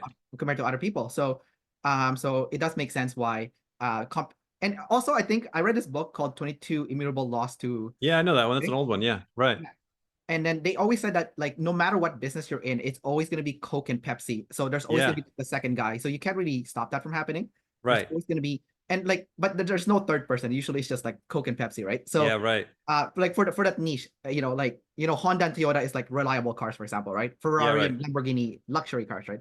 So I just want to say one thing though. If I ever become huge and become your competition, I'm happy if you guys buy me out. Okay. Yeah, I'm happy because honestly, I won't sell it to anybody else except for you guys, because like I support you. But like if I ever get big, so like if I ever become a competition, then so you could just I just try to say, like, for your IJ sake, like you're still in control. Okay. Like totally. No, that's really great. I tell people the buyout thing, I think, is a really good thing, because it's showing I've built up something that is so valuable and it runs like a machine. Yeah, it does make sense. Let's not fight. Let's partner up, which makes sense why that happens. So absolutely. Yeah. It goes the other way too. If somebody else, yourself included, you build up too big, like I've got more than enough. I don't want to fight anybody. I want to ask you about the sleep animal again. So there's two questions I have about this, and I also want to hear your own personal perspective on this. Okay. So the first thing I want to ask you is, would you say that most people want to be seen for their sleep animal? Okay, because that's like the most personal, right? And then the second part is, for you personally, and I'll use myself as an example before you answer. Which aspect of that sleep animal do you, or sorry, not sleep animal, but which aspect of, I guess, your demon animal that you have the most trouble with? Okay. So I'll use myself as an example for my sleep animal. So I've always seen like animals having kind of like 4 different dimensions to them. So for SF sleep, for example, the first dimension is processing those deep emotions. That would be the first one. Second one would be physical sleep. And then another aspect would be preserving energy for self and away from the tribe. So kind of like setting boundaries, you could say. And then the fourth would be the actual flavor of it, the SF. Okay. Or so I guess you could also add like the health routine, the SIFI health routine. Okay? So like for me personally, like when I did take the time to assess myself with this, and I did make like a complete like long video about like my assessment about my sleep animal, I noticed that processing my emotions has never been the hardest. Like I was able to do it since I was 3 years old. Like I've always known how I felt. Expressing it is a different story because I'm DE, but like I've always known what it was because it's double masculine, so I'm like always aware. And you have it second. It's a high up function that does matter. Yeah. The FI, right. And then for the exercise routine, I work in the fitness industry, so I've always kind of gotten by default. Like I had to do it, right? Like I used to go to the lunchroom, and if I didn't have the proper meal prep, the other personal trainers would shit on me, right? They're like, what the fuck? It's like ketchup on your plate. What the fuck is that, right? They'll say that shit to me, right? So it's like I've always kind of had that, like external like shaming, right? The FB shaming, right? Shame on you for having ketchup or whatever. So I felt like that wasn't the worst part. So for me, what I've always had trouble with, oh sorry, I forgot to add. Setting boundaries was something I learned in my 30s. You know, I didn't have it Yeah. in my 20s, but in my 30s, I kind of figured that out. I guess double deciding kind of helped with that. Yeah. Um, but like for me, like the thing that I had the most trouble with was physical sleep and um what was the other one that I mentioned? Oh, SF. So with the physical sleep, I just learned I had ADHD, which causes sleep apnea, and I had to go to a sleep Yeah. clinic. Now I sleep with a machine. And Yeah. then Yeah. for but then now like we're talking about like being stuck earlier, right? So for Yeah. me, and I want to ask you because we have the same like fourth animal, right? Yeah. Uh, SF, like for me, SF is what I have the most trouble with. Like like dressing the part, doing my hair, Yeah. like all that SF stuff. Like like it's like I'm too NT, which is not cool. So the SF is like the biggest problem, Yeah. and it's like the recurring problem because you talk about being stuck. It's like for me Yeah. that's like the recurring problem. So again, I want to pass this back to you. So first question is, do you feel like people want to be seen for their sleep animal, or is it more like maybe their fourth animal? Because it's a demon one, right? Like that's kind of like where you feel like if someone compliments you, you're like, oh, I'm good at like for you. If someone says, Dave, you're so good at researching, you're like, oh, yes, I am. Yeah. Or so what's your take on that? And the second thing is like, what aspect of your SF consume last do you feel like you have the most trouble with? Because there's probably aspects of it that you can do, you know. Yeah. Yeah. Those are really good questions. So the question of, do people want to be seen for their last animal or their this or that? I actually don't know, because I feel like that's that's not a question that I've been looking for or asking in my own NI. So I think like if I asked that question for the next month and then looked for it, I probably could try and find an answer for that.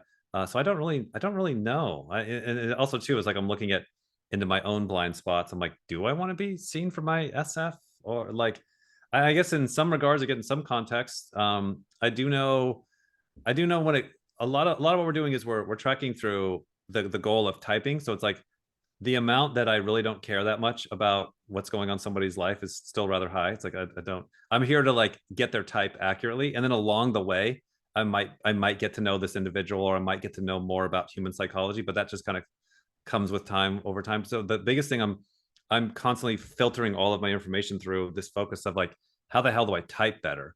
And so what I found when I asked the questions, or when I view the lens through, everybody is actually quote unquote save or sleep. Everybody is actually DIOI. Everybody actually wants things their way. Like you and Shani are both save your play, but look how fake the play is. Like you guys don't really give a shit about, like, it's just an extra obligation so you can get to your way, Yeah. right? Right. So I definitely have, when I frame things through that lens, that when Kendrick or Shani they're in their extroverted play state, even though those are saviors, I know that's totally fake.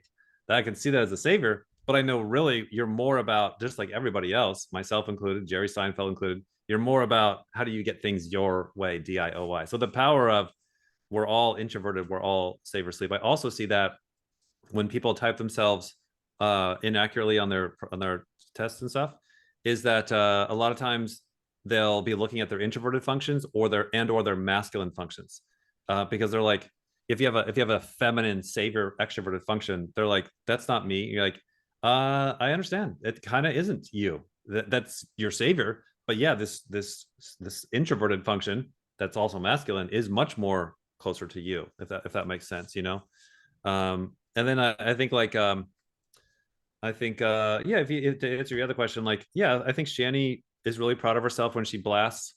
um I'm really proud of myself if I'm working out, or doing something SF cool, which is hard for me to get.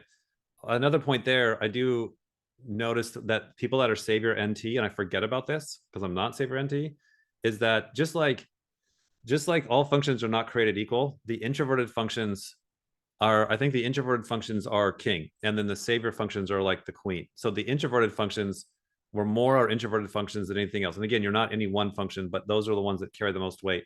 Secondary would be your saviors, and then third would be where your masculines lie. That's why sometimes you get a straight flush on those. Oh, But the saviors can be pretty fake compared to that introverted function. The other, so all functions are not created equal in that context. I'm also seeing that with where there's more power to an introverted function than an extroverted function. I'm also seeing that with SF versus NT. So all functions are not created equal in that context, that if you look at these four letters, S, F, and T, they're not equal. The S and the F are more primal, and they're heavier, they're more animalistic, and they carry more weight than the NT. And so if you have somebody that's savior SF or savior NT, they will be in a weird kind of like a pole that the NFs and the STs are not in, because both Shani and I have a foot in either one, in the SF and the NT. And we'll see a lot of the NTs. Whoa, they'll get so lost with their SF that they're the only ones that we see that will ask questions repeatedly. If they're NT, they'll be like, tell me more about SF, tell me more about SF. And then we'll see the same way with the SFs. The SFs will get very scared of the NT. They get very scared of science and aliens and stuff like that. Where Shani and I, because we have a foot in either one, we don't lose that grounding. So for myself, and I also think because my SF is more extroverted, it's got the SE. So for me, I'm like, yeah, I look like an idiot. I don't care. I got so much stuff to do. I'll do it last. And plus, I also know I can over leverage. Here's what it is. I know that I can get away because of my F. I know that, like, if I centrally, I think this is a big one. I think if I look like a doofus or whatever in the extroverted world, I could just joke my way out of it because Yeah. I can play the feeler game. Right. And so, like, they'll bother somebody else. I'm not that bad. I could buy myself some time. But I think if somebody's NT, they're like, oh shit, if my sensor, so if they're so for example, if somebody's making fun of me with ketchup at the gym or whatever, oh, I'm gonna just flip that around. I'm gonna start making fun of them. I'm just gonna run to my F, and I'm gonna troll them, and I'm gonna joke them just to get the pressure off of me. But I'll still be bothered, like, shit, they really did get me there, but I was able to wiggle out of it with the F. So yeah, I think that's something to be actually very real. If anybody who's savior NT, do know that that SF can be a kind of a much more of a swing, and a much more of a serious deal. But I think, like, Jeff Bezos is a pretty hilarious example of I think it's back to what I was talking earlier of, like, the activation of the saviors of, like, I think when your NT is finally happy and settled and bored and you have nothing else to do, that it then justifies the god awful amount of time it takes to then go win in the SF. Because you and I right now, because we're too fucking young and stupid, we're just throwing shit at our SF while we're still failing at our saviors half the time. And so, how do I get good at SF? As we just throw shit at it and run away. And every savior SF is like, jackass. Like, Shani's just like, she's like, yeah, I've been figuring out my clothes, hours a week since I was 11, like thousands and thousands of hours in SF that you and I are like, who's got time for that? It's like, Right. see, Right. so it's just that kind of deal. Oh my God, that makes so much sense. It's just like we haven't allocated the repetition to doing it. We That's why, disrespect it. yeah, which is horrible. I actually think it's horrible. But Yeah. but dude, it's like the stuff that we were talking about earlier in our discussion. It's like your savior's so abusive. Like you never have time for this. Like how do you Right. how do you even allocate the time when, like, Right. the savior's so abusive? I think you exhaust. I think you do. It makes sense why you got to win at your savers and you got to exhaust your savers and you got to get to a healthy, positive midlife crisis where you get what you wanted. You did it. You built the app, you built the business, you did the thing, you got the money. Like, set the goals objectively. This is what I do for myself. I'm like, how much money is enough until I can relax there? Because you see people, especially people that are competitive in the business or stuff, it's always more and more and more, and that could just be a death trap, and you Right. just get way up there and you're still. So I remember very early on just setting it like at $100,000, like, okay, I can relax. You're like, oh, I need to raise that for inflation, by the way. I think I'm gonna Right. bump that to like 200,000. But Yeah. the point is, it's not like a billion, it's not 100 million.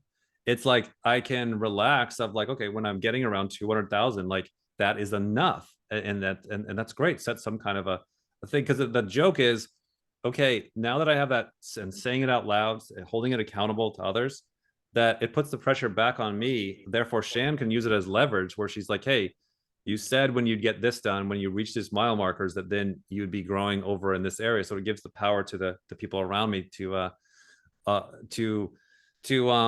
back me up and hold me accountable of, like, oh shit, I think it's actually time that I do start working on this, rather than just running back into savior land. So that's what I'm trying to do is I'm trying to get my I'm trying to get the savers just feel like the fucking mob. I'm just trying to get these assholes, and they just keep wanting more. And I'm trying to like, all right, what kind of deal can I make with you guys that it's finally going to be enough that you're going to let me go? Like, how high is it going to be? And like, just raising the rent every fucking month, but eventually getting that debt paid with the savers and objective reality, because the savers are here to save me from reality. So I need to have enough blast that I can calm down, and then get that, what I was saying earlier, where I get in that bored space. Now you're bored for a while, and then you can start adding into the demons. So I've seen that in my life. I've touched that a little bit, and I've enough to kind of feel it and understand it, and then see like, okay, so that's what it's going to look like for me over the next few years. So I've got like a car ride planned.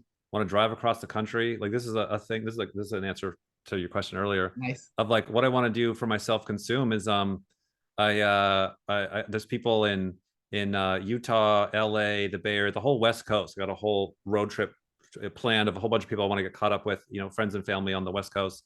And then I want to do that a couple of times while I'm bored. And then I know I'm still scared of Canada because I got to get the fucking real ID. So it's going to be a while till I work my way up to that shit.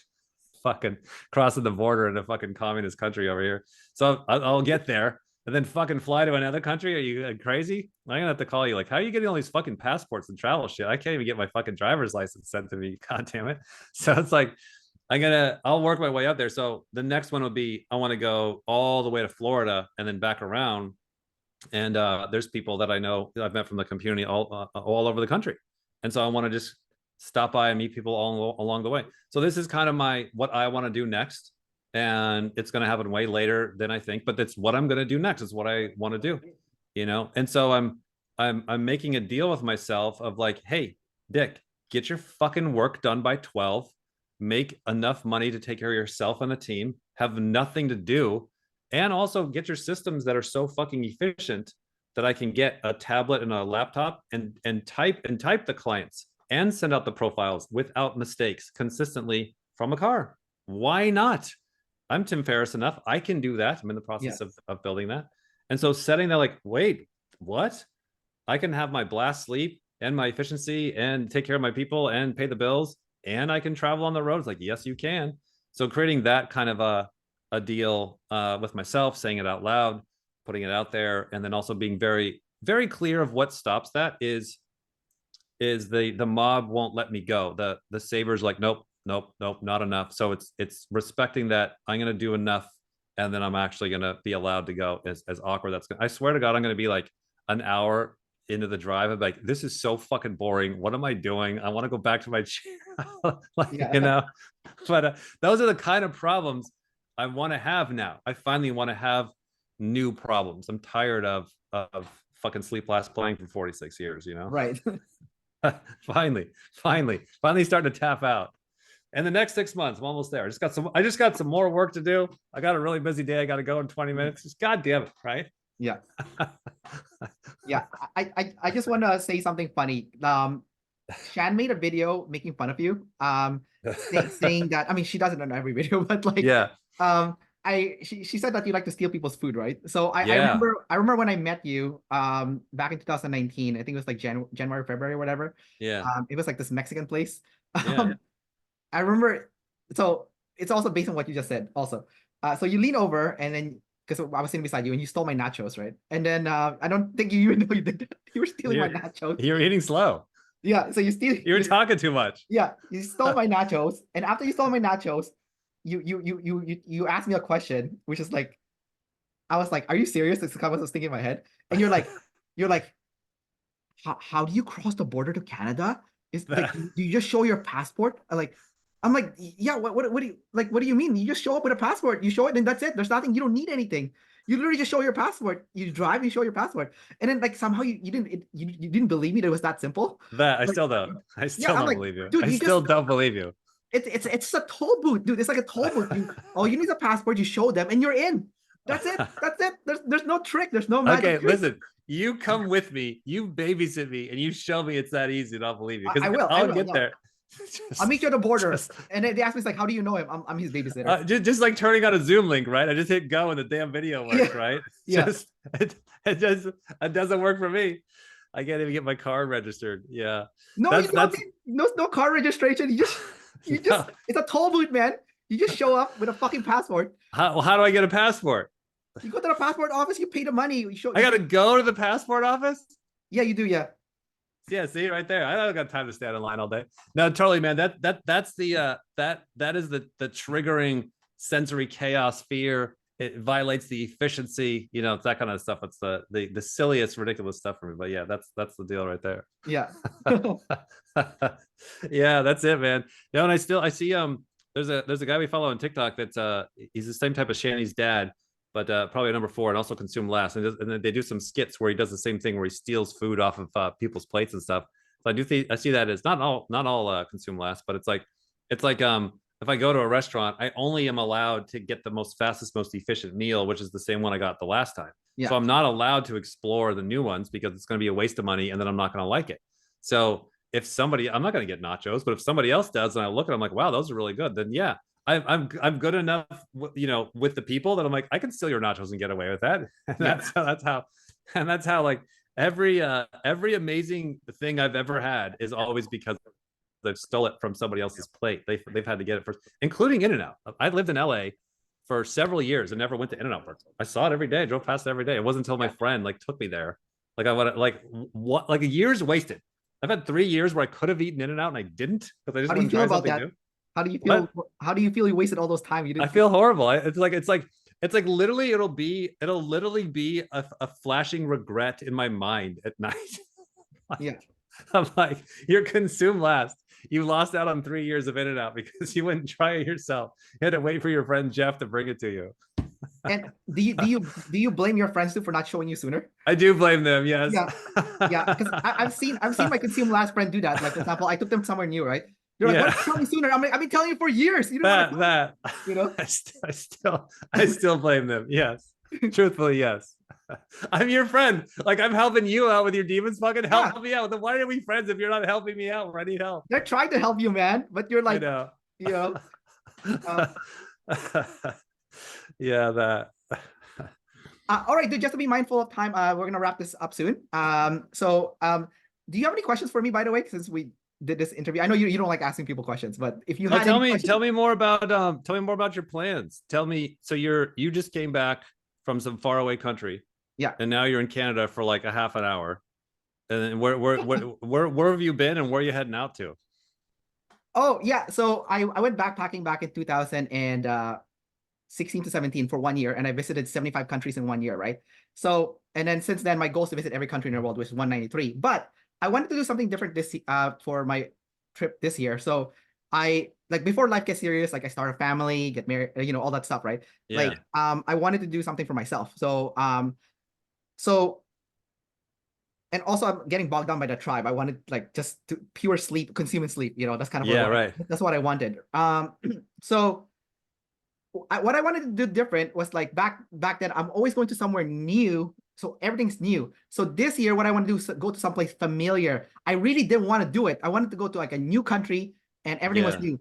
But I forced myself, like, Kendrick, of those 100 countries you went to, which are your favorite that you want to go back to? So I decided to go back to those countries because before it was kind of like shallow consume. I was only there for like a few days. So now I'm there for like a month or two for in those countries, living like a local, right? Wow. And I went to Vietnam for 2 months, 2 months in Thailand, 1 week in Iran. In Iran, really? I actually got stranded in Iran. Actually, I got really scared. I entered Iran with my second passport. I have 2 passports. Iran hates US, Canada, and the UK, right? Yeah. And have you seen a movie Argo? Yes. Ben Affleck. Yeah. Right. Yeah. You remember the Canadians helped the Americans escape the country? Yeah. So they hate the Canadians because they helped the Americans, right? Yeah. So, and I'm Canadian, so I didn't enter the country with my Canadian passport. I entered with my passport from Asia. But on my way out, my flight got canceled without notification. I got stranded. And in Iran, your credit card doesn't work because of the sanctions. So I have no money to buy a flight ticket out, and I'm completely screwed, right? Are you by yourself? Are you by yourself? I was by myself. I travel solo usually. So wow. I did have a guide. So my guide, he paid for me. He just told me to wire him money later on. He's very trusting for him to do that. But he did that for me, and I paid him later on. But I got so scared because on my way out, they're like, so the only way out is to go to United Arab Emirates, to Dubai, and and I can't enter there with my Asian passport because it's you need to get a visa ahead of time. The only way to enter Wow. is my Canadian passport. So I had to show it to them, and I was like, oh fuck, I was so scared. So I showed it to them, right? They looked at me. They're like, oh, okay. They're like, we'll have a seat and we'll get back to you, okay? And I'm like, oh fuck, and I'm like, and I sat there for like 45 minutes in pure anxiety. Oh And my God. luckily I'm luckily, like earlier we're talking about like NT and SF, and I was thinking to myself, using my NT to figure out the situation, right? I'm like, well, you know what, Kendrick, you know what, you have no, they have no, they can't, Iran can't use you, okay? Look at you, like if they go to TV and they're like, we have this Canadian hostage here, they're gonna be the people are gonna be like, Like, that's not keep a him. Canadian, that's a Chinese guy, nice try, you know. And I'm like, oh, okay, I'm worthless to Iran, so I have no leverage for them, and Yeah. obviously that's what happened, you That's, know. oh my God. You know. That is so stressful. Yeah, and this is not the only thing. Like I've been, when like I've been struck with like a smuggler before in the Amazon rainforest before. I don't know how the hell you EPs do this, man. What's that? I don't know how you EPs do this, but the amount of chaos you guys get yourself into and then somehow get out of. Yeah, I double deciding how we get out. Like when I got stuck in the Amazon rainforest with a smuggler, he was smuggling alcohol that he found in the river.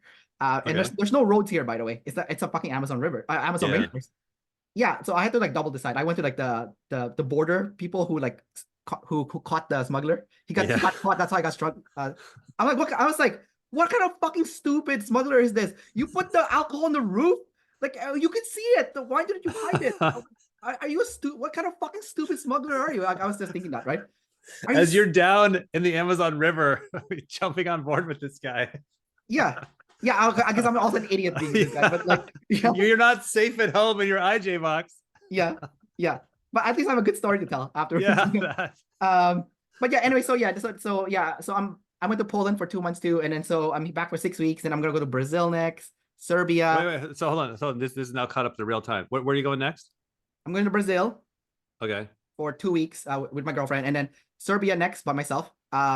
Serbia, by the way, is the best place to hire people. Just for your context, if you need to hire people, they have. Okay, I'll tell you why. Okay, I'll tell you why. I know you guys are struggling a little bit with this. But, Yeah. Very. okay, Yeah. they speak perfect English. They're university educated. They have no jobs. All the jobs are government related, and a lot of them have PhD in psychology, and they're really smart, but they have no jobs, man. So if you give them a job, and their salary is really low too, like no offense to Serbian people, like, you know, I mean they get this. So you're paying them. So if you pay them like, I think around like maybe $600 a month. Yeah. That's like a lot of money to them, right? So Right. and they're super smart. They speak perfect English, and they can do all your work for you. Like there's a YouTuber, actually. I wanted to know if you've ever seen him. His name is Nomad Capitalist. Have you seen that YouTube channel? I think I have. Yes. Yeah. Tell me more. Have you guys typed that guy? Let me look him up real quick. I think we might have.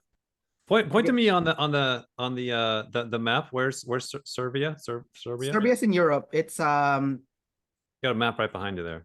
yeah, it's in the Balkans. I don't know if you know. It's southeast of Europe, west of Greece, south of Czech Republic, I think, east of Bosnia, north to, I don't, is that enough information? What was the other guy? Novak. Nomad Capitalist, Andrew Henderson is his name. Oh, Andrew Henderson. Yeah, have you guys ever typed him? I don't know. Let me see. I think he's consumed less because I hear him complaining about like electric outlets and stuff. Like, Oh, really? he's like, I don't want to go to a place where I can't plug my electric outlet. There should be a cell phone charger ready already, you know? Yeah. You No, know? I haven't seen this guy. No, this guy. Okay. No, I haven't seen this Oh, anyway, so he's American, and he left. He gave up his U.S. citizenship because he said that it cost too much tax to have a business in the U.S., and he didn't want the U.S. government to be taking the tax money or whatever. So he left. And a lot of all his employees are Serbian because they have perfect English and they're cheap, you know. So so that's, and I've been there personally. I've seen it like firsthand. I'm like, oh, so I'm kind of going there just to like network, actually. Wow. Okay, cool. Wow. Yeah. And yeah, it looks like a beat up country though. It's kind of sad. They have like 25% cancer rate because of the uranium that the US dropped on them during the Bosnian War. Really? Yeah, it's really sad. Wow. But yeah, they're great people. They're really nice. Yeah, so anyways, I'm going there, and after Serbia, I might go back to Poland, not sure yet. And then afterwards, I'm gonna go to Africa in Tanzania, followed by maybe Philippines and then Malaysia. So that's kind of like my rough plan for the year. That's crazy, man. Like you're really doing it. My grandma was a anthropologist, and she went to like almost every country in the world in her lifetime. Took her a while. Yeah. But yeah, she was an ENFP, a sleep last ENFP. Oh, And just the amount of artifacts she had in her house, and then the endless stories that she had and experiences, and she had no fear because she had just seen everybody, been everywhere, knew everything. It definitely gave her a very noticeable I wouldn't say like a depth to her, but a broadness to her of having that kind of world experience. And that was how she was known. She was known not as a friend of Margaret Mead and a teacher at Stanford. She was known as, grandma that's been to every country in the world. Yeah. I think except the South Pole. I think that was the only one that she was trying to get there before she died. Oh man.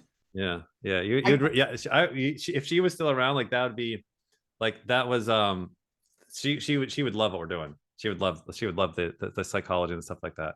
Yeah. Yeah, you guys also type Christopher Columbus as an ENFP, right? So it must be like a thing. It must be allegedly, a thing yeah. for like Yeah. ENFPs to do this. Yeah. Yeah. Yeah. Well, that's fucking great, man. That's really exciting. Just hearing what you're doing, like as an IJ, it's like it's crazy to hear what is capable of like, I'm literally like, nervous about just getting local forms from my car or driving to the next state over. Yeah. And I'm just seeing, I'm seeing in my mind of like how possible it is. Like you're Kendrick. If you can do it, somehow I can find a way to kind of have these kind of unlocks of my silly little fears of traveling and paperwork and the chaos and all that kind of stuff. It's also too, like, once I actually do it, whenever I do it, I'm like, oh my gosh, why am I not doing this more? Anyways, just it's very empowering to hear you share this. So thank you. Yeah, 100%, dude. Like I said, like I sent you an email. If you want to travel with me, you're welcome to come. I'll babysit you, man. So don't You'd worry. be my guide. Yeah. Like, dude, like it's so fun. Traveling is so funny. Like I was in Colombia, and you think about the cartels and stuff. No, that's not what happened. When I was in Colombia, you know what happened? People just call me Jackie Chan. That's what happened. They're like, Jackie Chan, right? Right. That's what they call me, right? Yeah. And it's like, I've been to, like, I went to the Congo, for example, when the Ebola was there, right? It's fine, right? It's like, not as bad. I know. When I lived in LA, it's not at all like they show on the news. I totally have learned that what culture and the news and the movies. Sure, there might be parts of that here and there, but yeah, I totally get that. Yeah, I'm definitely not afraid of the people. I'm afraid of the fucking forms and the very like SI paperwork stuff. Yeah, you can always use the people to like that's why I'd want to travel. I'd want to travel with somebody. Then I'm like, okay, hell yeah, that'd be fucking great. Yeah. And there's no one safer for you than me, because like I know like you can throw me anywhere, I would be okay. I think if we threw you anywhere, you would find trouble. We would start off good, and then you would wander us into trouble. Yeah, and then I'll fix the problem too. Yeah. Okay. Great. Yeah. Great. I'll wait in the car. Yeah. Before we end this call, one last thing, just like I'm just curious for myself. Have you guys typed Vince McMahon? I'm a huge WWE fan. Oh, I know, right? I want to do a class on him before he passes away. I don't know. I guess he's a number one. I'm a big fan of him as well. So I'd like to look at that. An ENTJ, maybe, I don't know. I couldn't tell. I thought he looks like an EJ. He looks like an ENTJ or ESTJ, but I couldn't tell. Yeah. So I wanted to know from you. And yeah, no, I want to possibly do a class. That'd be a guy that I have not been doing a class on him, because that would be one for me. That'd be one that I'd want to do. That's for me too, man. Yeah. Okay. Great. I'll put him on our list. Just blame me. He's like, Kendrick requested this. There you go. Great. I'm in. Awesome. Thanks, man. All right, Dave. Thanks for coming back and catching up with me and sharing, your life story and whatnot. Both the good and the bad. So yeah. Good. Really good, buddy. Thanks so much for setting this up, man. Yeah, for sure. All right, man. Take care. All right. See ya.